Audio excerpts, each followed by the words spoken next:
And once you learn how to do that, then you can bring in all the stakeholders and you can get into programs that'll help you and train you on how to build it. But that first step is you have to design a business model that is desirable. When I initially moved back to Pensacola, I had a meeting with Lloyd. Lloyd invited me for breakfast, and I was telling him, man, I still have an idea for the entertainment industry. This is what I wanted to do. He was like, all right, I got Startup on the Blocks. So I need you to start coming to Startup on the Blocks and get a little more information on how to work through the tech ecosystem and take your idea and we'll get you where you need to go. My company is called The Know, is an app that is streamlining business for the entertainment industry. Yeah, so if you're a musician, what you would do is pretty much jump on the platform, you'll create a profile, but the way we created the profile is pretty much a cleaner way. So now if they want more information about you, you'll connect your social media platforms, your streaming platforms, and that way they can go directly to it. What we also have included is your calendar. So pretty much you can set your days, you can set your price for your days and automate your booking. So initially talking to Lloyd, my idea was all here, it was there, it was over here, it was over there. It was like, all right, Quinn, I get it. You got a lot that you want to do, but we need you to bring it in just a little bit and then work on your pitch, your story, and how you're going to bring it full circle to get people to understand what you're trying to create. Most of the programs here wasn't inclusive, and so we said we'll focus on helping founders of color. We also start at the beginning of the thing, at the idea stage, whereas a lot of the programs you see here locally, they start after you're up, and that's not very efficient unless if you don't have a lot of money, you can't recover from your mistakes. And the lean startup system, it actually helps you make mistakes faster before you spend a lot of money. You don't actually start building anything until you got customer buy-in. There was a need for small businesses to bring brand awareness to their business. I see there's a lot of makers and bakers that they're making all of these goodies and these products, but they can't market it, they can't sell it at the same time, and there needs to be kind of that middleman, that middle person to help bring economic growth to some of the small businesses in Pensacola. So Taste of Pensacola, I came up with that idea during the pandemic when I saw things at that time that Amazon couldn't fulfill. They didn't even have those products, but the local people in the community, they did. And so there was a ton of people coming out saying, hey, I make masks. I'm like, wow, this is amazing. All the local people here that are just as talented that can actually make those products. And so I wanted to kind of showcase who they were. So with Taste of Pensacola, our income streams, we have several of them. We have the corporate America. We do corporate gifting, just regular consumers, different Pensacola natives that don't live here that want to purchase our boxes, like a taste of weddings, distribution. So we also do bulk sales. So for a private airline, if they want some local snacks and goodies on their passenger flights, they will come to Taste of Pensacola and we will source their vendors here locally. And we'll give a small business owner an opportunity to have reoccurring monthly sales. I've always had a really big vision for Taste of Pensacola. I knew that it could go beyond just local. I know that maybe other communities could possibly use the same platform that I'm trying to build. And I always have these big visions, but I never know how to even get there. Where do I start? I know it's more than, there's a lot of technical things behind it. I know there's a lot of research, but that connection, I never had it until, thankfully, I met and was introduced to Startups on the Blocks and was able to just learn more about how to grow it in terms of data. Things I just never thought about, framework, words like traction. There's a lot of things that I just did not know about and language that I need to know in order to get funding for my business. There's just a lot that I didn't know. I would go to the stores and look online. They didn't have a wide variety of natural hair products about 8 years ago. And the ones that they did have, the ingredients, it would say that they were all natural. And when I would research the ingredients, a lot of the ingredients were not natural. I make everything, my shampoo, conditioner, I have an oil that I make, and I have 2 different separate butters. Like I had some people who were completely bald and grew their hair. It's about giving women their confidence back in their hair. I have this salon and then I have a second salon, and I have my products in about 5 beauty supply stores. So I need a manufacturer to keep up with the demand at this point. Startup on the Blocks has helped my business grow, send me to different people. I'm able to do different pitch competitions to apply for grants in the community for small businesses. Lloyd's a really good person to connect with. He has a lot of resources here in the community that can help small businesses grow. If you have a product out there and you're trying to go big time, he's the person that you would want to meet with. So it's really important to have some type of support because 9 times out of 10, most founders start out on their own. And to have somebody that has an idea of how the ecosystem works and is able to tap into other resources and bring back to the community, and that pretty much has encountered some of the roadblocks or going through the same roadblocks that we're currently going through and understands where you're at, your culture and how you respond to things, is a big help because you don't really have too many people that have access to what we have access to here in the community. And a lot of people believe that you have to leave and go to bigger cities to do the things that we're doing here. But I mean, it's one thing to have exposure, but you have to actually know it's here in the community in order to take advantage of the resources. So I get approached and I talk to friends all the time that wants to either start an idea or hear that I'm actually doing the app and wants to know more information about how are you doing it or what's the process, what's the path. I'm like, man, we have somebody here, Startup on the Blocks, Lloyd Richard.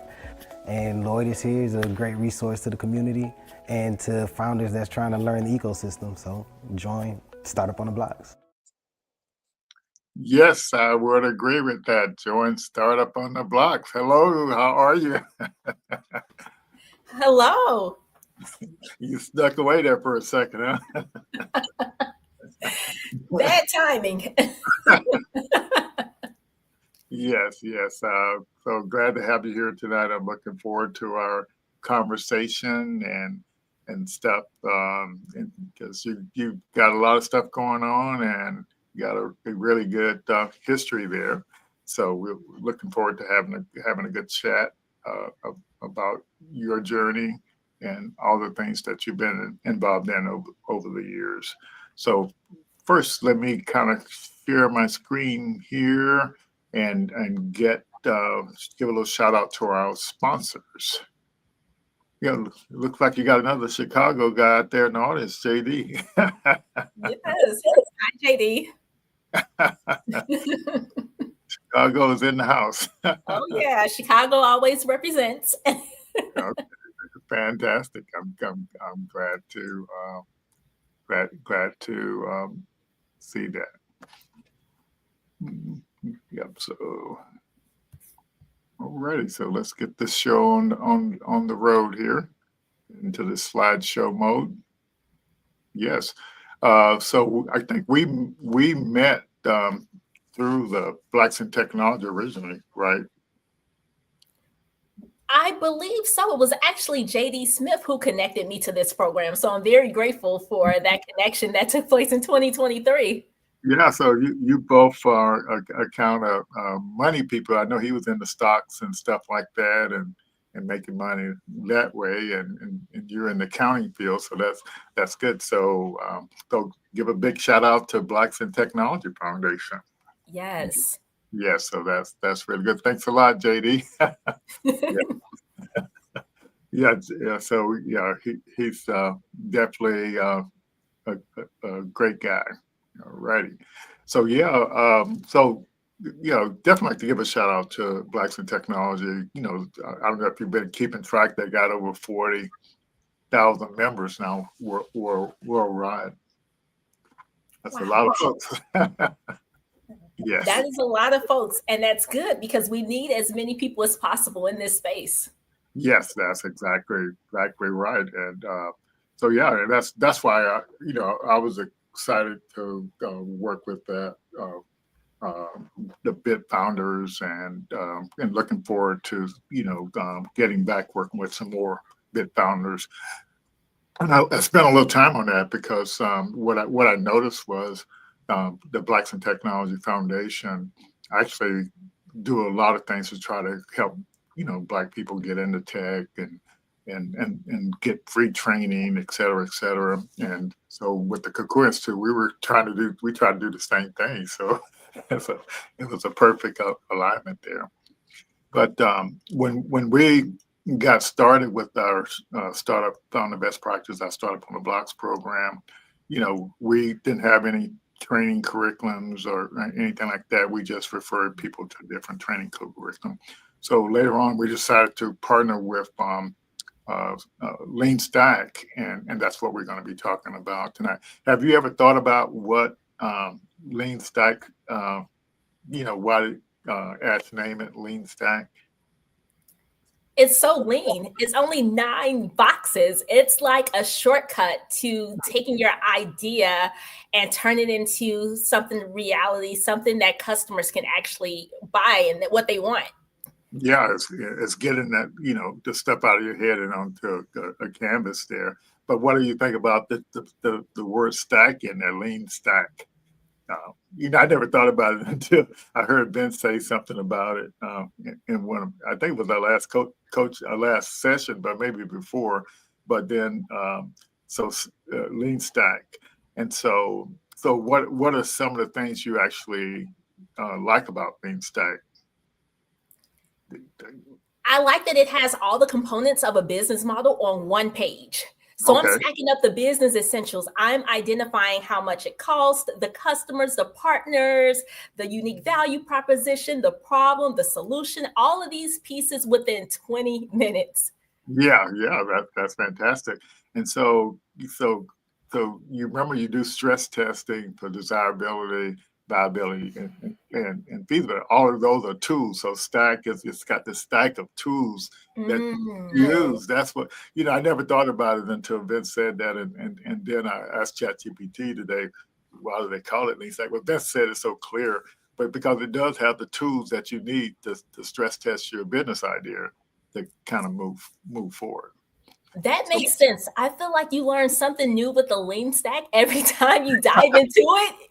Well, so the thing that attracted me to it was the tools. So the lean canvas is a tool. The traction roadmap thing is a tool. The wide now elevator pitch is a tool. The business small story pitch is a tool. So it's just a bunch of tools that a founder can use to learn how to pitch their business clearly and concisely. You see what I'm saying? That makes sense. Yeah.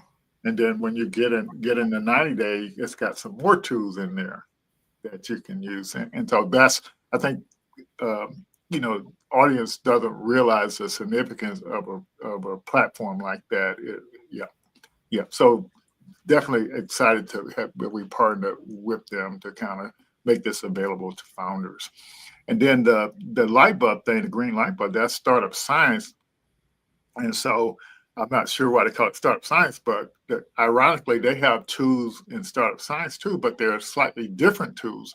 There are tools to kind of help you get from one phase of your business to the next phase, whereas the tools in Lean Stack is help you get from one milestone to the next milestone.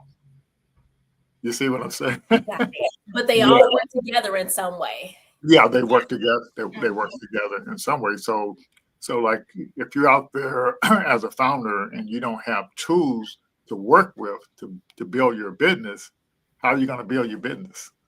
Exactly. And one question I always had is, where are the tools? What tools do I need? I think that is a challenge when you're starting this journey. You have no idea what you actually need. You have this great idea, but you don't know what you need to pull it off. Yeah, that's exactly right. And so that's the power of the tools. And then like when going back to Lean Stack for a second, that traction roadmap tool, the fact that you're gonna use that tool to determine if your pricing model is viable or if your business model is viable or not, to think that you can do that calculation in just a few minutes, that is a powerful tool. It is, because you don't have a business if it's not viable, if you cannot make money. And that's so important. Like, what numbers do you need to look at instantly to determine viability? Yeah, and that's my favorite too. Okay, so we partnered with Coda as well. That's it's for me, it's a tool that you can, if you really wanted to, you could run your whole business back office using Coda because it integrates to almost anything. And so you can bring all your data into one place, and then it has unlimited AI in it that for the first 6 months that you can actually talk to your data questions.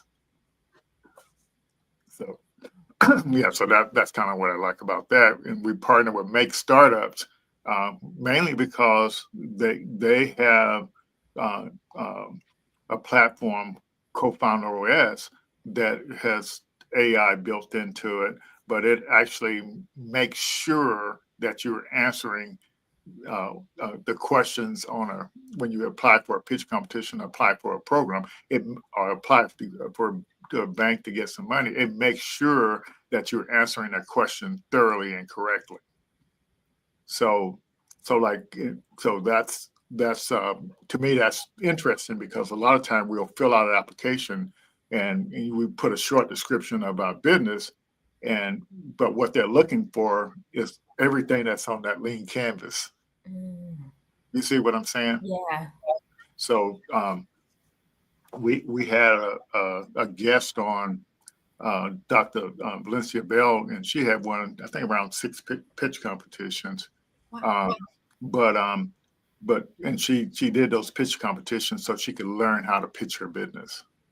But through learning how to pitch her business, I think 3 of her what she called her C-suite, a fractional, help. They actually are the one that's going out doing the sales, but they were actually judges in the pitch competition she participated. They liked her pitch, and this, I want to make this analogy to what we're talking about now, is that, so what her thing was preparing people for the SAT and the ACT. So listen to me good. That sounds, to me, it almost sounds trivial, but she equated that to getting people out of poverty. If you do good on the SAT, and you get into college, you put yourself in a position to make more money. So it's literally the key to unlocking the resources that you need to generate wealth. And who wouldn't want those results? So Yeah. being able to frame it that way, that exposes her to more people buying into her idea. I love that. Yeah. So the analogy that I wanted to make with the Make Startup, if you learn how to answer the questions thoroughly and correctly, or you get the feedback whether you're answering the question thoroughly or correctly, that's what the benefit is. You get feedback that you're not answering the question correctly, so you can learn how to answer it correctly. But Lean Stack is the answer. It is the key to how to describe your business, but it doesn't give you the feedback that you're actually answering it correctly. But if you see, so Lean Stack is a key to getting all the resources and the help you need to build your business. Would you say Lean Stack is the beginning of your journey when you're just starting out? Yes, it is. It is the beginning, because you can't get any help if you can't tell people how you're going to pitch, how you're going to make money with your idea. Mm-hmm. That's what the purpose of it is. But if you think about it, if you understand your business model and how you make money with it, so when you fill out an application to get in a pitch competition, or fill out an application to get in an accelerator program, or a pre-accelerator program, or any program that helps you, it's like you're taking that ACT or SAT. When you fill out that application, that's the SAT analogy to what Dr. Bell was doing. Exactly. You see, that's what the deal is. And so, Pitch Bob, they make a lot of tools for founders, AI tools for founders. So basically, it also, it's an AI thing that we partner with, that you can get it for half price, like under $50, and one-time fee, and it actually asks you a bunch of questions, so you learn how, and generates all the documents. So it generates a business model canvas, it generates a business plan, it generates one pager, it generates so many things. But what that's also doing, it's also teaching you how to describe your business on these things. Yeah, I downloaded Pitch Bob, I believe, last year to test it out. And it asks you these questions so that it can create your entire PowerPoint and business plan for you. That is so helpful. Yeah, so yeah, it definitely is, and so the Black Innovation Leaders of Florida, Black Innovation Alliance, and Goody Nation. I'll remove that graphic so people can actually see. Um, so those three organizations, so Goody Nation, they support um, uh, Black and Brown founders, but even I remember when I applied for that, it's like goodynation.org. When I applied for that, you had to take an investor readiness type test. So they're screening you based to see if you're ready on how you answer the question. Mm, You see what I'm saying? So yeah. that's the method they were using. But what they basically do for you is that they help hold you accountable for because you have accountability groups, and they hold you accountable having these weekly meetings where you're reporting out what you did last week, what you're doing this week, and what you plan to do next week.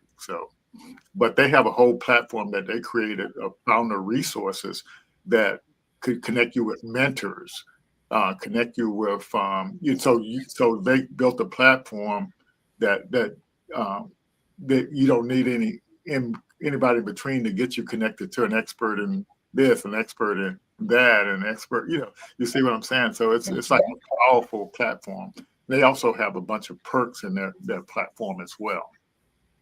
You see what I'm saying? So all these things help you out because you get to meet with other founders on a regular basis, on a weekly basis. It's all And, about being a part of the ecosystem and knowing what exists. that Yes. well, yeah, I got to turn down my phone. It's I guess somehow or another decided to want to start talking. But you see how you like so Core Institute, we actually, that being a part of that program, it it it it actually helped us learn how to be more accountable and to make progress. And so for me, what it did for me was if I'm seeing these other founders having success, so I got to get off my butt and have some success. Exactly. And I appreciate you helping us. You're sharing all these resources with us every week, and we appreciate it. Yeah, so JD is putting you to the test here. You see that Oh, question? wow. We haven't even got started yet.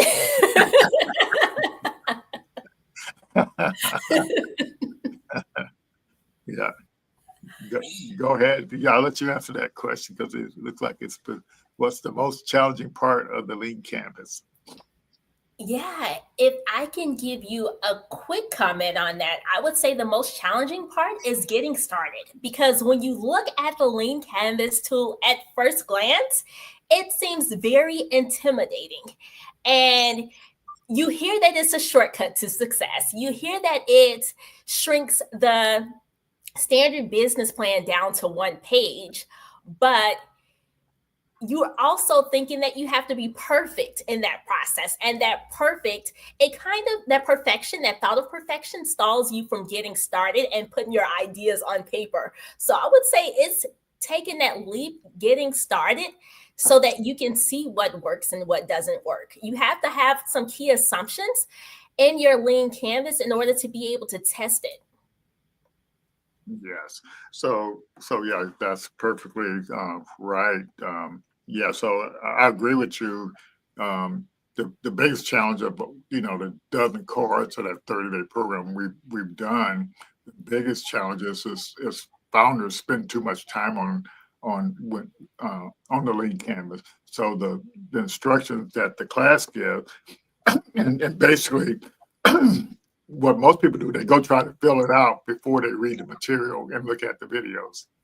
The videos and the materials tells you how to fill it out.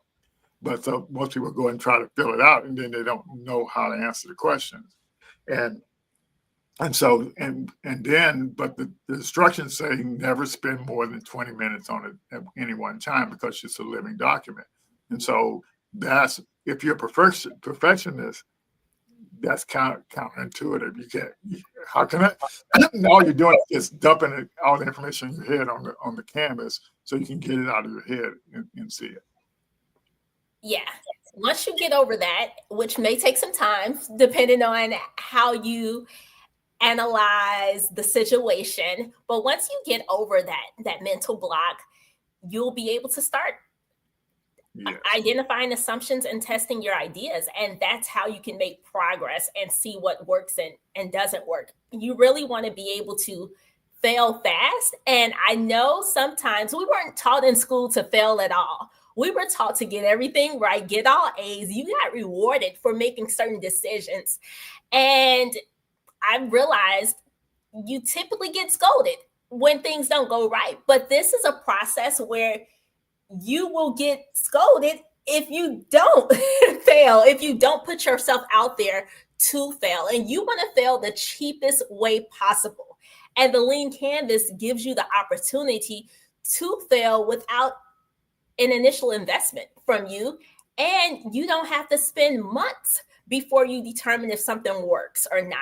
It can be a matter of minutes and days and weeks to test the lean canvas and go through the stress testing of the desirability, feasibility, and viability. So it saves you a bunch of time.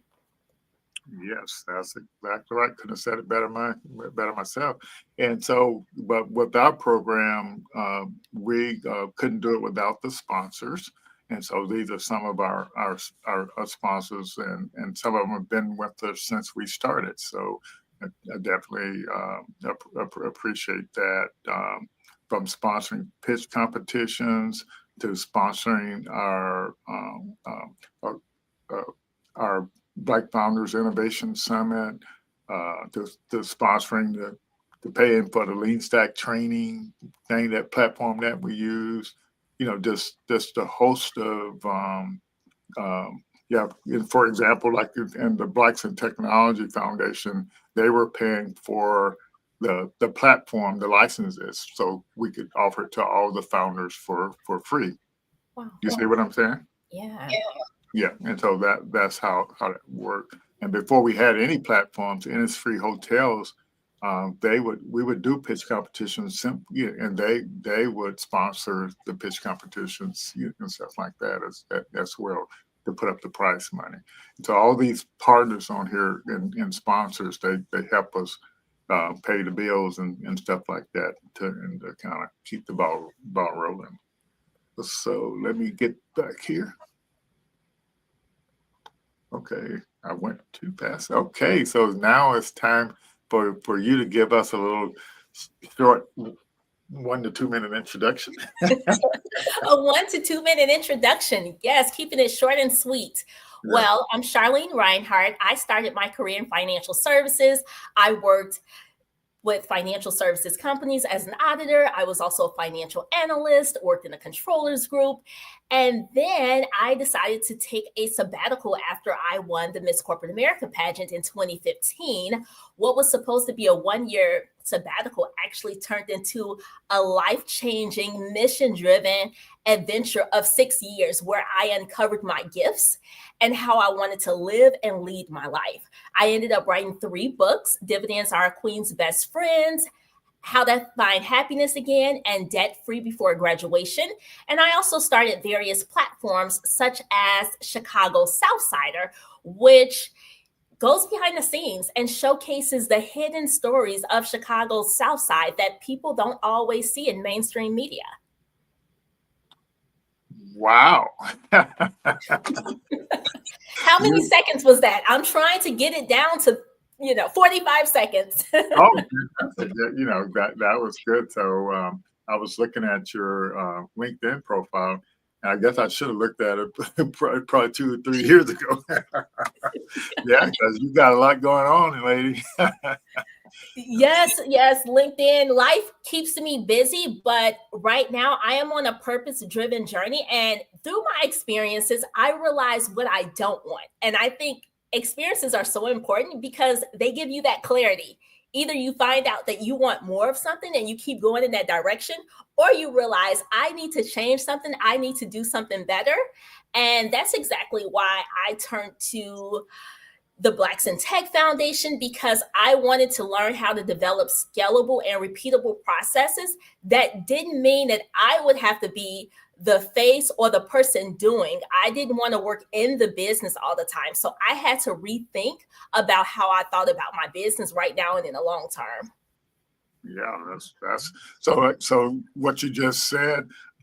So like it's one of the things we do in Lean Stack in the 90-day program. So you were chugging along there, and then so what were you doing? You were doing business stuff. Well, what were you using before that? What made you switch to like with JD and the Blacks in Technology thing to try out the Lean Stack? I was in various programs. I was in masterminds, which were great, but I realized it was time intensive, not just the mastermind, which was a great program, but it was the work that comes beyond the mastermind, the testing. And I was doing all the things, but the challenging part was I was doing all the things during the time that I was not at my best self. I was getting ready for surgery. And surgery meant that I wouldn't be able to operate the business for a period of time, which means the business would not make any money. Right. And so that shifted my thoughts about how I wanted to create a business. So I was trying to think about things that I could automate by creating courses, if I could record various videos, if I could identify other monetization revenue streams that would allow me to take a step back if there were ever times in my career, any other times, where I'm not able to be front and center doing the day-to-day. Yes. Yeah. So that's a pretty strong reason to want to learn how you do a scalable business model that runs itself. That's the key right there. That is the key. And for me, initially in my younger years, I love the idea of dividends, and I still do, because if you're not able to work, you can invest in companies that will give you a dividend. They will give you a piece of the profits that will come every month or every 3 months, right? You can build up a dividend portfolio that can actually fund your lifestyle. But guess what? You're depending on somebody else's company to do well in order to keep reaping those benefits. And so I wanted to diversify my portfolio by also thinking about how I, as a business owner, can make sure that I am also bringing in profits and have a great business model that will allow me to live the lifestyle I want. Yes. Since you are in finance, we have one of our coaches, Corey. He's in this idea of investing in stock that has dividends, but actually using those dividends to actually support you as a founder while yeah. So it's a really neat strategy, but a lot of people are afraid of the stock market, but his approach is dividends pay no matter whether the stock go up or down. And so, yeah. Exactly. I love dividends because, one, dividends don't discriminate. Two, those dividends keep coming. Even if the stock market goes down, if the company declares a dividend, you can still get access to those dividends if the board of directors declares it. And three, you invest once and those dividends can keep coming forever, right? So you keep investing in those assets to build up the amount that you have in your dividend portfolio, but it's a passive stream of income that can not only support you now, but for the rest of your life, and it keeps growing. Fantastic. So that's an excellent explanation. So sounds like you and Corey and JD would have a great connection there. Yes, that was my first book I wrote, and that's what I spent most of my time doing. I'm doing my sabbatical, and afterwards I was creating courses and teaching about dividends, because I realized if you're a busy person trying to do all the things, you need something that will support you in the visions that you have. Yeah. So would you do me a favor? Both of the books you wrote it, while I'm going through the next few slides, would you kind of put in the chat, maybe do you have like a link to them on Amazon or something? Sure. Now, Yeah. Dividends Are a Queen's Best Friend is a female-friendly book to help women learn how to invest. That was written in 2019. So I'll share that in the chat. Yeah. And I'll be talking about this stuff while you're doing that. So we have we're talking about our Black Founders Program and the Lean Stack thing. We use that, and so here we're just trying to introduce you to what a business model is and how to leverage AI, to whip your business models. And so, like, if you go to this web link, apply.cocoinstitute.org, you can actually get in our next class, which starts next month, early next month, as a matter of fact. So, yeah, just make sure you get in there and fill out. And we literally, all you have to do is apply, and we let you take the class, so you don't have to worry about whether you're going to get in or not. So our only thing you need to do is get in, and we help you get through the class. And so just be aware of that. And so that's here's the date and timing of all that. So the application is open. Deadline to put in an application to take the class is August 18th, and the class starts on August 12th. And so we give you all the help you need in order to get through. And so for the Florida founders that participate, they can participate in they can do good in the class, and we pick the top 10 folks in the class, and to pitch, and 3 of those people get $1,000 each. So, and this class will be followed by, we would also, while this class is going on, we're going to advertise our 90-day program, and that class, 3 people would split up $5,000. So we're going to be busy the rest to the end of the year. So if you want to learn some stuff, go ahead and fill out that application. And it's literally at this apply.cocoinstitute.org, and you're good. Don't pay attention to the dates on there. Just go ahead and we'll get you in the next cohort. I'll leave that up for a second. Okay, let's get your links out here. Okay, so yep, you got them out there. So everybody look at the name of those books, and so what drove you to write the one about dividends? What kind of inspired you to do that? Well, I left my job in 2015, and I didn't realize that I did not have a source of income to support me. And the first check I got in the mail was a dividend check from the company I had worked for. I didn't realize that I was investing in a dividend paying company, and I would automatically get dividends every 3 months from that company. And so I realized, wait, if I can get dividends from this one company that I was working for, how many other companies can pay me dividends? And then I went on that journey of building a dividend portfolio that could support my future lifestyle.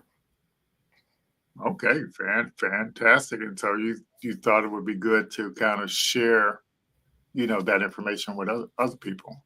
Exactly, how to get started. And a lot of people don't know that you can get started with where you are at work. You may be working for a dividend paying company, and you may be able to reinvest those dividends so that they can continue to grow in the future. Or you can build up dividends in other accounts like an HSA.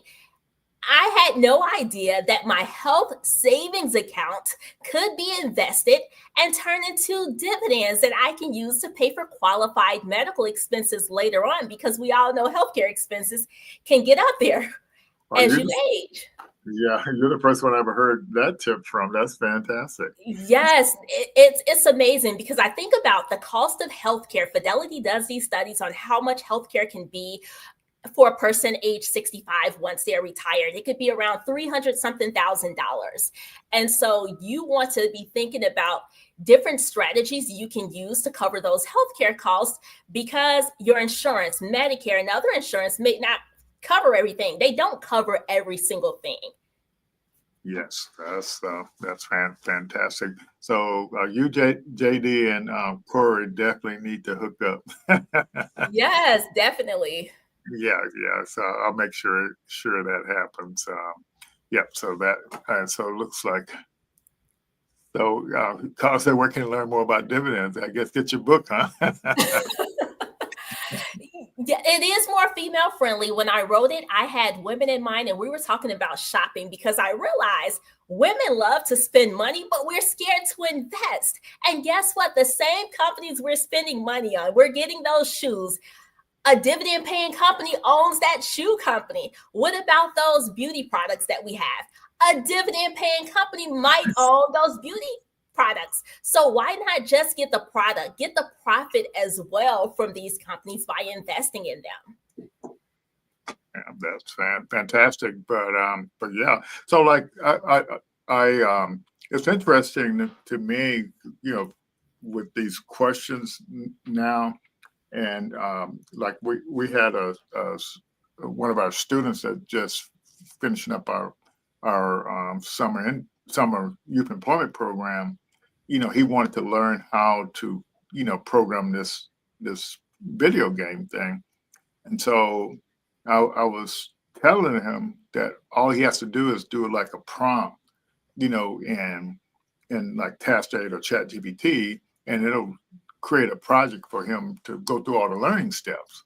And so, but he still didn't get it. So today I got a chance to sit down with him, and I had him do the prompt, and it laid out everything for him, all the stuff he needed to do, the overall. But so in this day and age, we are all self-empowered to learn how to do anything we want to do, leveraging this AI stuff. That is so true. When I wrote my books, I did not have access to AI on this scale. I didn't have ChatGPT around. I didn't have any of this, and I had to start from scratch. So it was very hard trying to find the resources and what to do when you don't know anybody else who has done it before. But now we do have all of these LLMs that can help us do whatever we want. So I always tell people, what's the goal? Whatever the goal is, it doesn't matter. Let's just ask ChatGPT or any other source how we can get from where we are to where we need to be. Yes. So let's see something here. I'm gonna give a perfect example, Shirley, and I'm gonna put you on the spot here. Oh no. So so what I did was, since you were speaking, and I went and I just went and highlighted your whole LinkedIn profile, and then pasted it in the ChatGPT, and I asked it, what are some key insights, based on this profile. And so let's just look at it, Charlene. Expertise with a mission. So you got all your background here. That's a key insight. Her work spans personal finance, media, storytelling, startup, ecosystem building, especially with Black women communities. That is true. And then it goes on, founder of Chicago Southsiders. And did it get this one right? It said you were a founder of Wealth of Women Daily? Yes, that's what I started in 2018. That was my first platform. Okay. For investing. And she's applying lean stack to stress test and refine her business ideas. So I have, in this particular chat that I went in, I had told we were going to be, talking to you about this lean stack thing. And then so nationally recognized leader and speaker, 2x CPA advisor, 40 under 40, 2x Ignition top women in a top 50 women in accounting. So are you saying, so it says top 50 women, and so Ignition, is that something in Chicago, or where is that? Ignition is actually based in, I believe, in Australia. So it's a worldwide thing? It's a worldwide thing, yes. So 2X top women in accounting worldwide. Yes.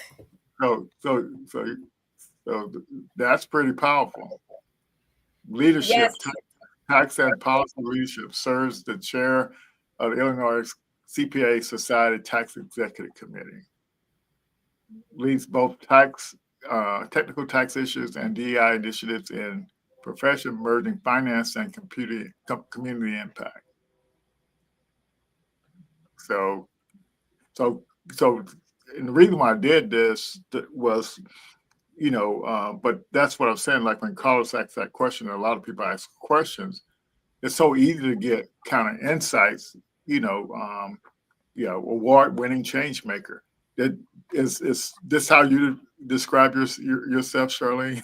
I never described myself as an award-winning change maker, but I like how Chat describes it.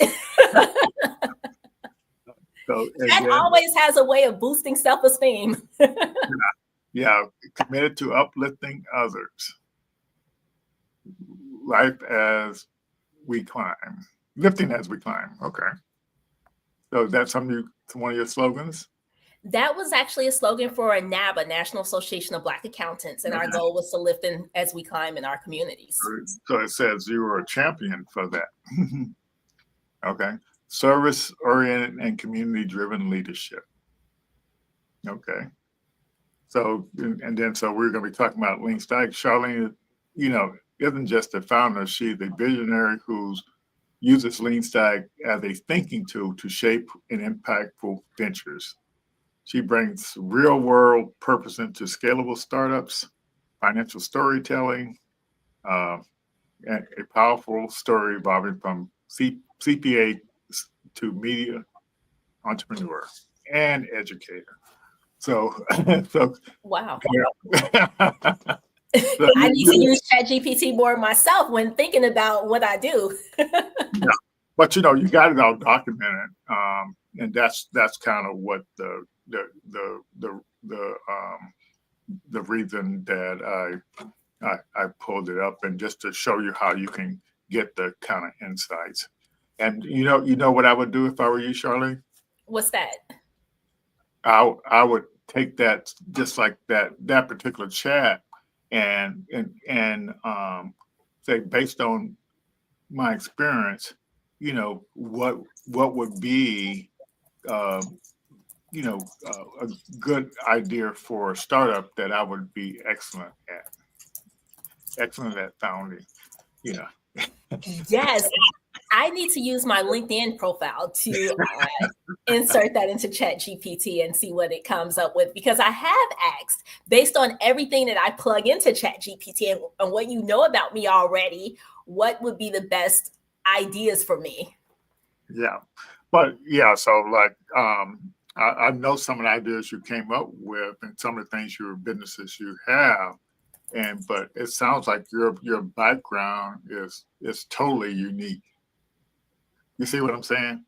So that automatically means that you can bring value based on your experience, which you already been bringing value through these books and different things, and training. So, so how can you package that into a system that you're uniquely qualified? So who else have that kind of competitive advantage? Exactly. I really like that we have ChatGPT to refine all of our ideas now, and it takes the days and years of thinking out of the process. I don't need to think on my own. I have a partner that I can be thinking with 24/7. ChatGPT does not turn off, so it's great. That's good. So I'll just go over this really quick. So with the I started Founders Best Practices, what we're doing here every Thursday night. For next month, it'll be 5 years, every Thursday night, except for holidays. And congratulations. And we missed one event because of a hurricane back in 2020 after we got started, but we haven't missed a scheduled event since. But the whole idea is to have a place where founders can come to each week that don't have the opportunity to maybe do stuff in person on a Thursday night. Because I can tell you, all over the country and all over the world, people are at networking events and learning events right now, learning and meeting other founders, learning how to do all this stuff about being a founder. And that's why we're here tonight, because I know a lot of people don't have the access to ability to get to these events where you can learn stuff. And so that's why we do this event each Thursday. But it's all about like designing and pitching these business models and launching your business. The helping you understand how to recruit co-founders and securing mentors and partners. Understanding the startup milestone, lean stack, startup life cycle, startup science, unlocking. If you take advantage of those things, you will unlock so many resources in the startup ecosystem, and it's just amazing that the advantage you have to do that. And so we also have like last week we had the startup science people on, just to kind of go into detail there. Let's see here. And so, so this is just more details about all these platforms that we use. The one I haven't mentioned yet is Patent Hack. So we partnered with the Black Innovation Leaders of Florida. But if you want to learn about patents, you just go to our KakuraInstitute.org Get Started page, and you can fill out the form and you can get access to all the training material. And we also have licensing to allow you to file for a patent or a trademark agency. So very few people are taking advantage of this program right here. Yeah. So we partner with, in collaboration with the Patent Office, we also do this as well. Okay, let's get into this. I used to show this chart every week, but basically, these are kind of like the phases from the Startup Commons. It's a worldwide thing that's open source, everything you need to learn about the ecosystem. If you research Startup Commons on YouTube, it's got all the free training that you ever could imagine on there. So isn't that crazy, Charlene? It is. And it's been on there for years. We just didn't know it existed, right? Yeah, but but the deal is, we've been trained that you need to get all the stuff you need to launch your business and then start your business. But we don't realize that that's not really the way it works. You just take time from that idea and just go through these phases and get all the help you need while you're going through these phases, so you can launch your business. That's what people don't understand. In the startup world, it's different than the traditional small business world. You start with an idea, you get help at the idea stage, you get money at the idea stage. It's just counterintuitive. I don't have a business yet, and I can actually get money. Yeah, I totally agree. I was flabbergasted when I realized that this program allows you to pitch an idea. You don't have to have a full-fledged product out there. And I didn't understand that concept. When I started this program, I was like, wait, just an idea? How can I pitch an idea? So this was just a perfect roadmap to show me how to start that. Yep, that's exactly right. And that's what the stuff is about. We had a founder on, and I met her through the Goody Nation program, and she had an idea, and she went to in Atlanta there. She went to the lawyers there, had a pro bono service, and they told her idea was patentable. And so they did all the patent paperwork for her. She just had to pay the $100 and some patent fee. And then after that, she got $10,000 to turn her idea into reality. Wow, there's so much money out there if you know how to pitch your idea. Yeah. Yeah, and so she didn't even have a business. It was just the money, just the form of business. Lloyd, Yeah. I think it's hard for people to internalize that you can actually pitch your idea and people are willing to invest in your idea. You don't need to show the product first. Get the money first, because that will save you money in the long run. And the other thing that's counterintuitive for people, and I don't say it enough, but all the accelerator programs I've been in all over the world, I didn't have to pay anything to get in those programs. And they gave me money and did all kinds of stuff. And so that's what the significance of pitching your business model is, that you, yeah, it's crazy, but we've been brainwashed that we have to pay for everything. We have to have money for everything. And that's not the case. But that's what's so powerful about the lean stack, is that's why you learn how to pitch your business model, how you make money with your business model. And it's counterintuitive, but that's what the deal is.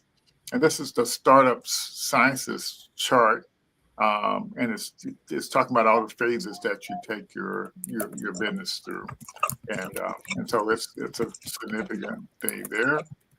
Okay, and then let's go to the next one here, and then we get to the lean stack, and yeah, so it's this chart is a mouthful, but let me see if I got a simpler one here. Okay, let's use this one.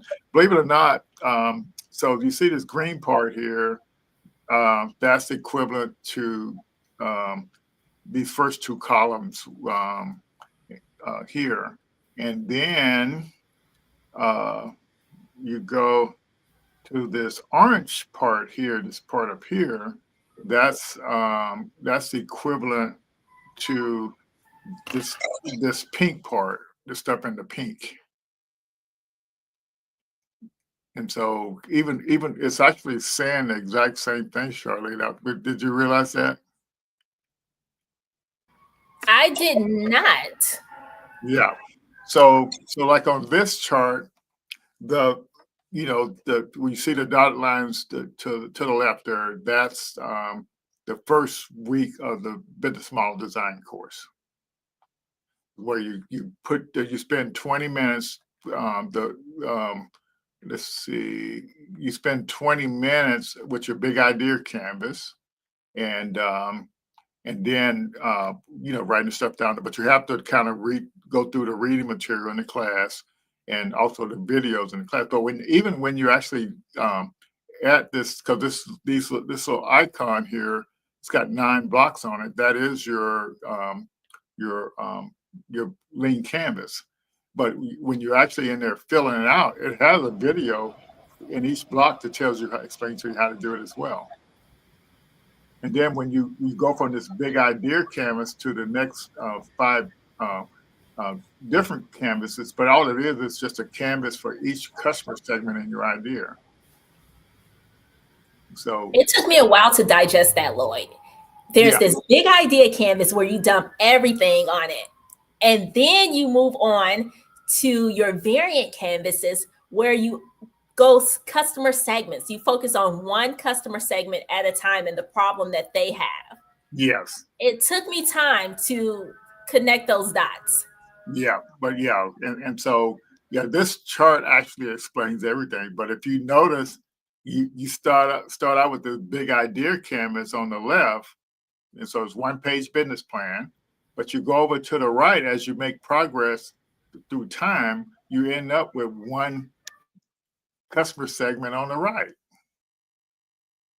So the whole lean stack is teaching you how to get to your target market, your early adopters. That's pretty cool. The process looks so simple right here, but you have to just be able to digest what you're seeing right here to make sense of it, to go from where you are with a big idea. You remember on Shark Tank and all these things, they always say, what is your target market? Yes. Okay.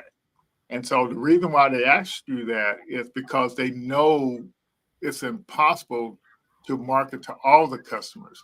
So you focus on a target segment of that customer base, of that potential market. Yes. I think that was probably one of the hardest lessons I had to learn.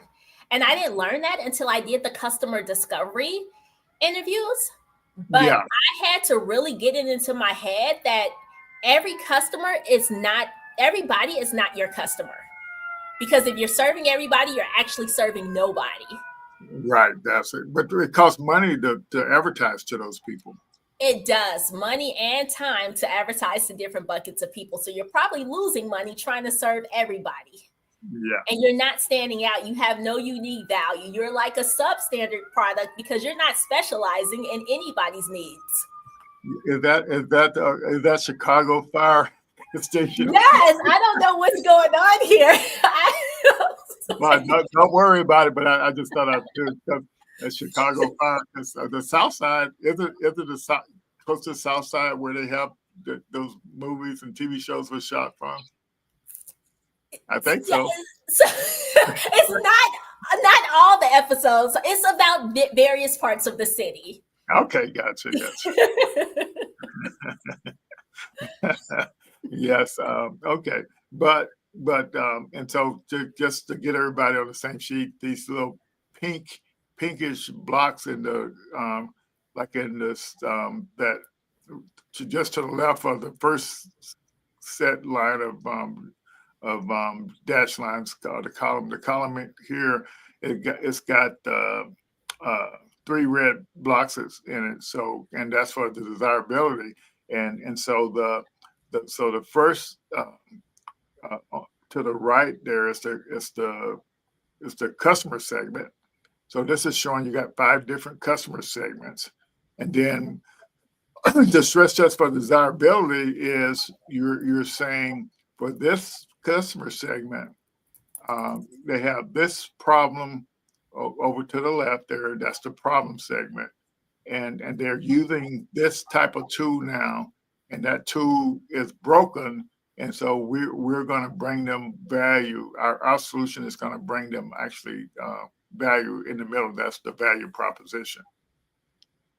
And so the irony of this thing is when you're doing your 30-second, is your why now elevator pitch, you're not even mentioning your solution.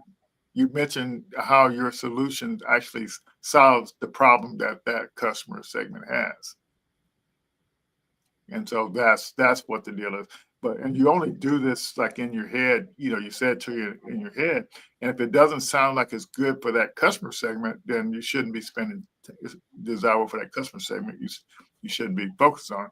And then the next column, stress test for viability, it's only focused on your price that you're charging the customer each month or each year, and your metrics associated with that.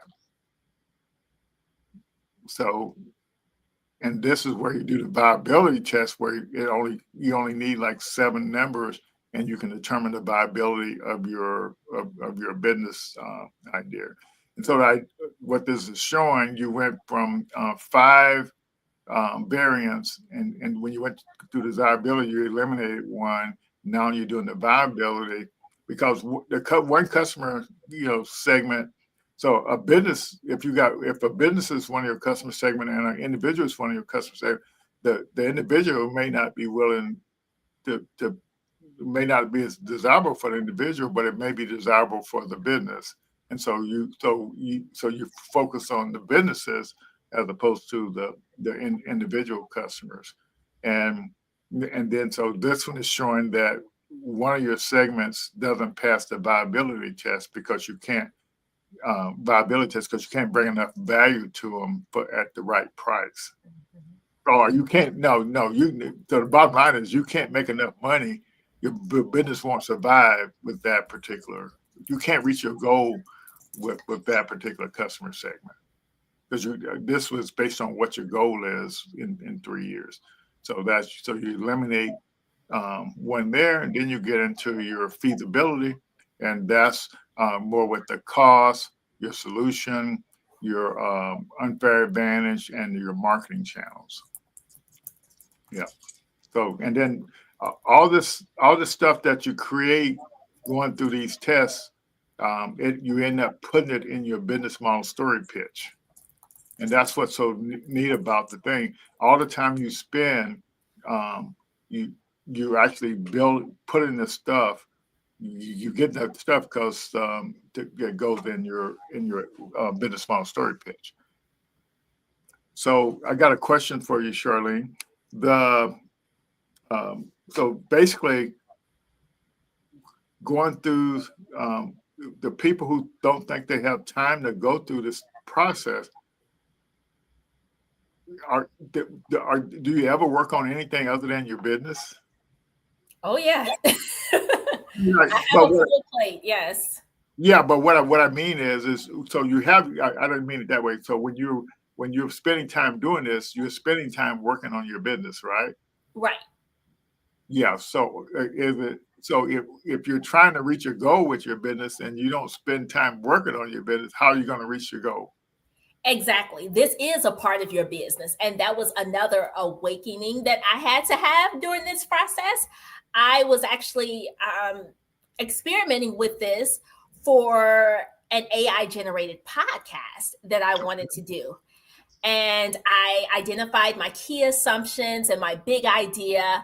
And then I did various variants. And while I was testing this, I realized that it would cost too much for me to do this business model, and it would take some time for me to build some clients doing that model. And so I pivoted to a newsletter monetization idea.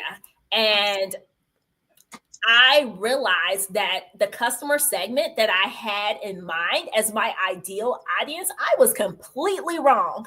And if I would have continued on that path, it would have just wasted my time and money.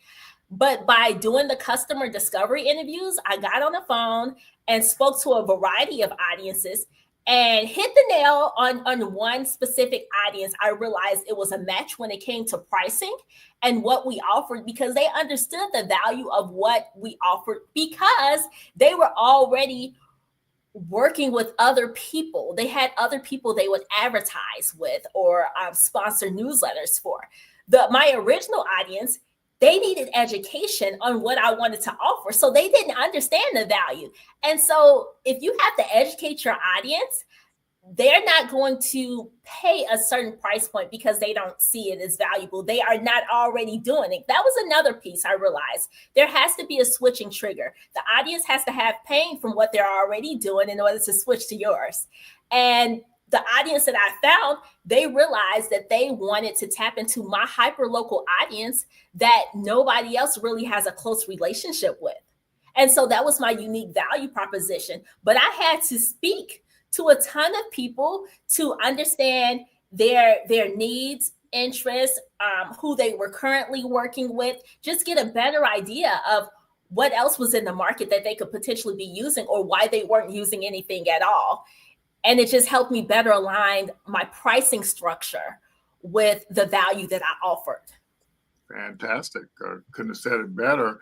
But I want you to start using the term problem discovery interviews instead of customer discovery interviews, because that's what it's called, problem discovery interviews. You're trying to figure out what problems, what job that customer has to do.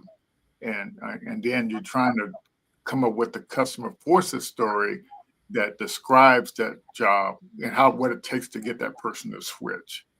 So you're actually you're interviewing people not to get them as customers. You're interviewing people to find out why they switched from buying one product in the last 90 days to another product, or why they switched from not using any product to switching to the product they currently bought. Mm-hmm. And so you're trying to you're actually building, by doing this, when you're building the customer forces story, which allows you to do your marketing correctly. Exactly. You see what I'm saying?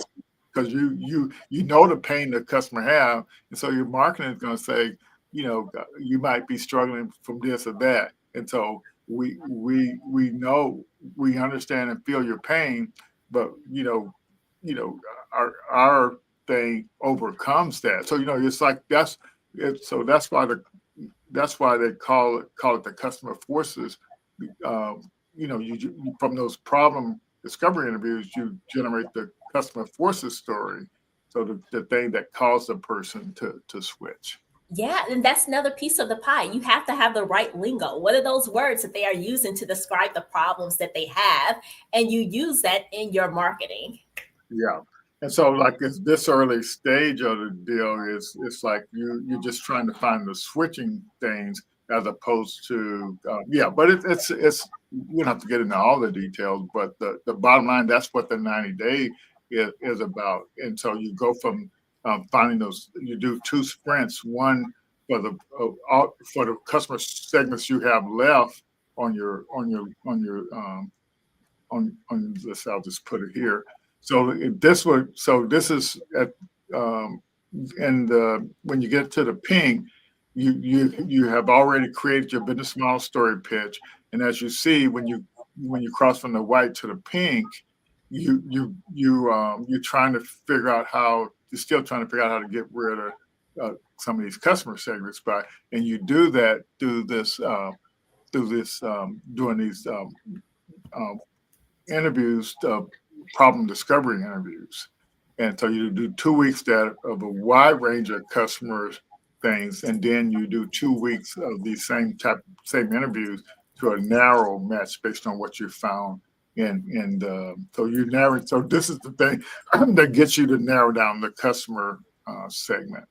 And so, and then at that point, when you go transitioning to the white part again, you've learned all the things you need to get the customer to switch, and you learn how to do a sales pitch, a mafia offer to that particular market. And then if that mafia offer turns, you have an 80% success rate in your pitch to them, then you figured everything out. Yeah. And so for all those people that spend all that time at the beginning on their big idea canvas, you see those red things don't turn green to way out there. So you spend all that time, you still got to prove it later on. So there's a process to progress. You have to go through the process. Yes. Yeah. So are there any last minute questions out there? Because I've been just going a little slower than I probably should have. Yeah. But I kind of just wanted to make sure people understand that this Lean Stack platform, it literally has the tools that you need to grow your business. Definitely. Yeah. Thanks everybody for the questions. If there are any questions that I did not answer, feel free to message me on LinkedIn. I'm at Charlene Reinhardt on LinkedIn, and on Instagram at Charlene Reinhardt, and on Facebook, Charlene D. Reinhardt. Yeah. So Charlene, my biggest takeaway from, for you is you got such a diverse background, and it's pretty, you got such a success trail behind you, and so it's leveraging what all you do, and so you in the businesses that you have, and so wouldn't it be interesting if you could find, so if they trust you already, and you find a way to offer more value with an additional product, so you already got that strong relationship with them. Exactly. That's why I realized I need to keep leveraging ChatGPT and the other LLMs to figure out what that thing is, and keep doing the lean canvas so that I can test out these assumptions that I have. And that's the only purpose of the Lean Stack platform. It's the quickest way to test out an idea by taking it through that process. You can literally, because once you learn how to do it, it doesn't take 30 days to stress test your business model. Once you learn how to do it, you can do it in a few days. Exactly. Yeah. And then the 90-day part of it takes a little longer, but you at least you know how to do that process, and you could do to figure out what the customer forces story is on that too, and design a solution and an offer in a much shorter period of time. But it's literally the fastest way to test your ideas and most people think their first idea is the best idea. And the interesting thing is that it's very rare that your first idea is the best idea. You see what I'm saying? So and Ash says it takes about 4 ideas before you actually get to the best one. Yeah, and then you learn how to think about ideas faster. Now I have a different process. Anytime I have an idea, I'm thinking, okay, what are the resources needed? What is it going to cost? What is the true problem here? Yeah. How can financial influencers leverage the lean canvas for content creation? Well, you can definitely leverage. So you leverage your LLM and the lean canvas, right? ChatGPT gives you ideas, and then you test those ideas through the lean canvas. So let's say you want to focus on a specific area of finance. Give ChatGPT all of those different characteristics of your business and what you want to do, and then insert it into the lean canvas, and then stress test it. So he said, so it sounds like so you have a content creation business around financial influences. So to me, what the first thing I would do, JD and Charlene, is I would say I'm a financial influencer and I want to create a business model around content creation because I am a financial influencer. So you both are. So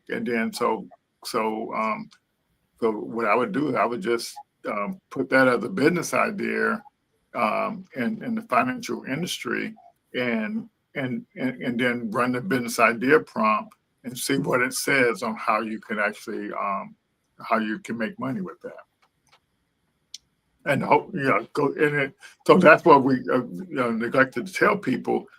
So we provide you with a business idea prompt that takes you through all the deliverables in the Lean Stack course. So our business idea prompt, it does all the deliverables for the 30-day course in less than 5 minutes.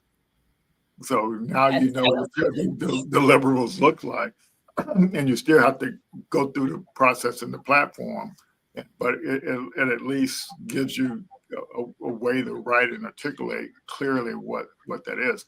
I think that's a really good thing. So Charlene, you might want to take a screenshot of that and then to turn that into a business idea and then run the business idea prompt.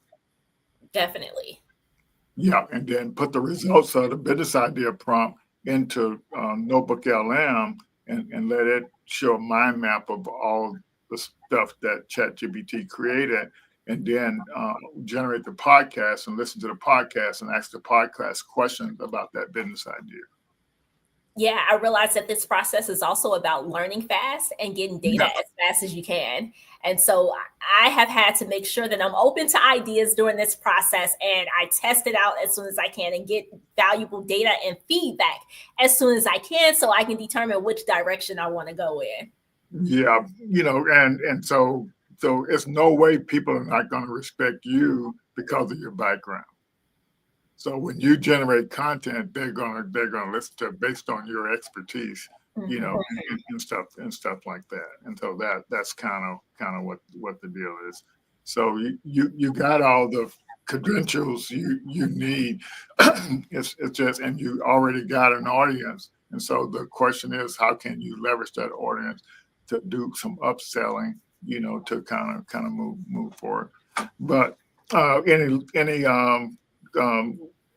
last minute advice you want to give to founders out there and moving forward with their business ideas or businesses? I would say keep going through the process. It takes process to really achieve the progress that you want. You are not going to go from A to Z overnight. And I think that stops some people.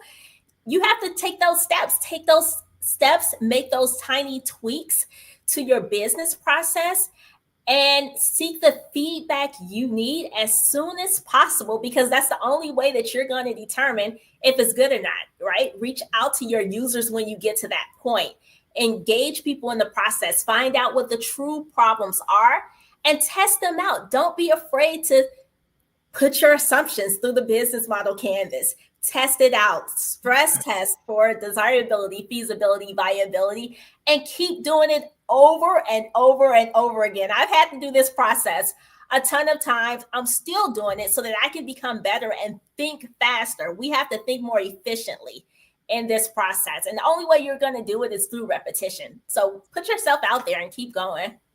Yeah. And this process gets you out of the way of your business idea. It literally gets you out of the way because most people stand in the way of their business idea. And so like once you go through this process, or if you listen to your business idea, because the AI can take, your business idea and synthesize it for you.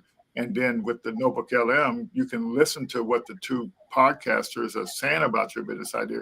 And the most fantastic thing about it is you can join the podcast and ask the two podcasters questions, and they will answer the question because they understand they have synthesized the results of your business planning from that business idea prompt. And it's literally that simple that you can.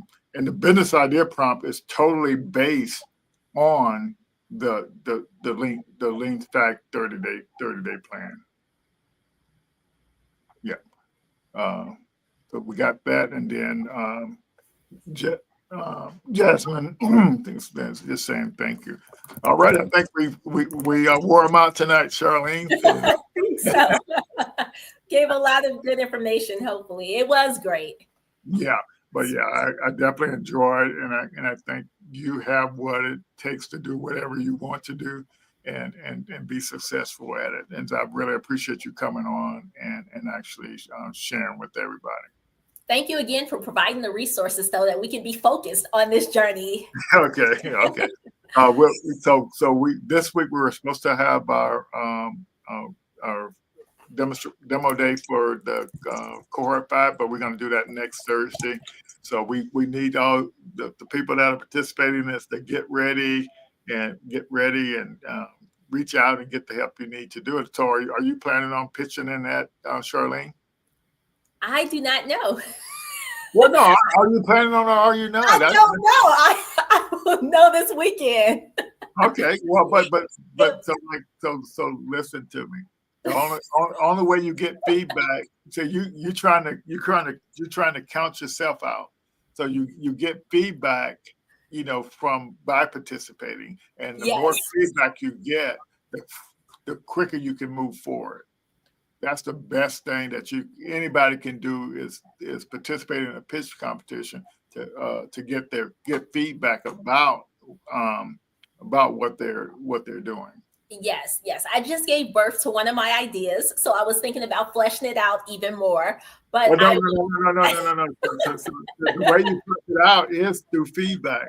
Yes. That's the way you flesh it out. You getting in the way of your own idea, because the quicker you get feedback, the better off you're gonna be, because when the judges are listening to what you say, they're gonna give you the feedback. That's gonna be the fleshing out that you actually need.